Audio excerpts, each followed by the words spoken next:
In sports, there's an eternal debate surrounding one topic. Who is the greatest of all time? In soccer, it's Pele versus Maradona. In hockey, it's Gretzky versus Lemieux. The list goes on and on. When a professional athlete devotes their career to playing a particular sport, he or she strives to be the greatest to have ever played that sport. I mean, what would be the purpose otherwise? Unfortunately, there can only be one player who is deemed the greatest, the best, the GOAT. Oh, that's the wrong GOAT. Yeah, this one. The question not only lies in who the greatest player is, but what does it mean to be great?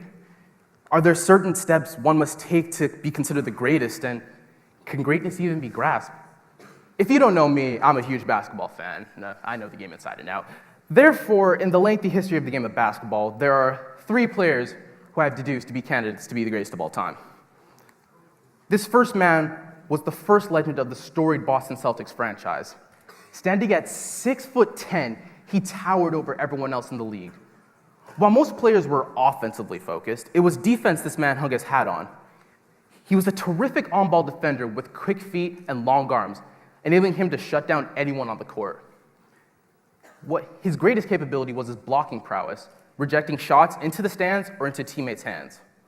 More importantly, though, this guy was a winner. In high school, he won back-to-back state championships.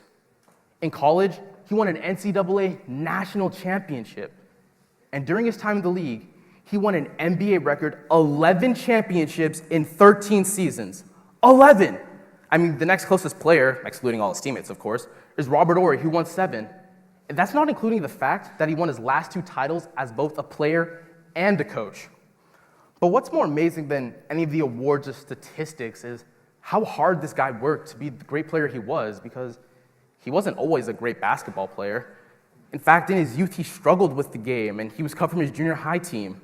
But he used this failure as fuel, and from that moment, did all he could to be the best in an era where African Americans couldn't be the best in the public eye.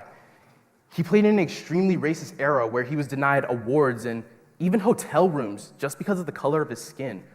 But he never let any of that slow him down. His name was Bill Russell.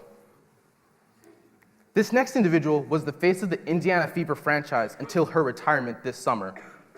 When the Fever drafted this 6'1" forward in 2001, they knew they were getting an extremely well-rounded player. She could score from anywhere on the court, from inside the paint to beyond the three-point line. She was strong, giving her the capability to grab rebounds with ease. She was a capable ball handler and adapted setting up her teammates for easy buckets. And on top of all of that, she was an outstanding defender. During her 15-year career, she led the WNBA in steals 6 times and won the Defensive Player of the Year award 5 times, both league records. A testament to her versatility, she recorded the first ever quintuple-double, which is when a player records 10 or more in points, rebounds, steals, assists, and blocks, a feat no man has achieved to this day. What's better than all of that is how she worked herself to the bone for the sheer love of the game. She didn't do it for the money because, quite frankly, there isn't a lot of money in women's sports. And it wasn't for the fame, because I can guarantee most of you didn't know the Indiana Fever was a professional sports franchise. But to do everything she did for the love of basketball is truly inspiring. Her name is Tamika Catchings. This next individual has yet to do anything spectacular. Standing at 5'8", he hasn't been drafted by any professional sports franchise. He hasn't even graduated high school. He isn't the most athletic person in the world. He can barely touch the backboard. He isn't a lights-out shooter or fantastic finisher in the paint. He often tries to do too much with the basketball, forcing plays that lead to turnovers. And he often adopts a 1v5 mentality, trying to be the hero, a strategy that rarely works out for him. So you're all probably wondering, how could this guy possibly be the GOAT? He doesn't sound like a good basketball player and hasn't done anything yet. Well, he's the hardest worker I've ever met. He's always the first one in the gym and the last one to leave. He's constantly working on his game, finding something he can improve. He has that Mamba mentality, and look at where that got Kobe Bryant. And I know he's going to experience success in the future because of his incredible work ethic and his incredible basketball skills. His name is Aaron Schalke.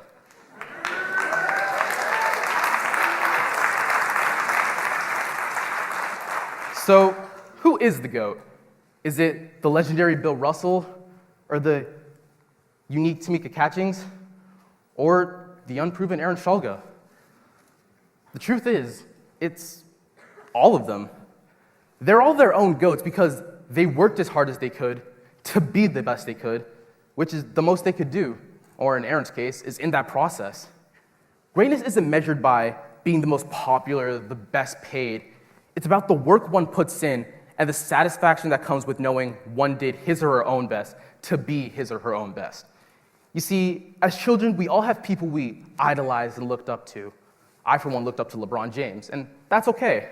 You know, LeBron looked up to Magic Johnson, and Michael Jordan admired Julius Erving. But at the end of the day, we all have to be ourselves. Michael Jordan couldn't be the best Dr. J there ever was. He could be the best Michael Jordan, and he was. He was so great, he made everyone want to be like Mike. This doesn't just apply to basketball or sports, but to all facets of life. Like if someone wants to be like Beyonce, that's cool, but they can't be Queen Bee.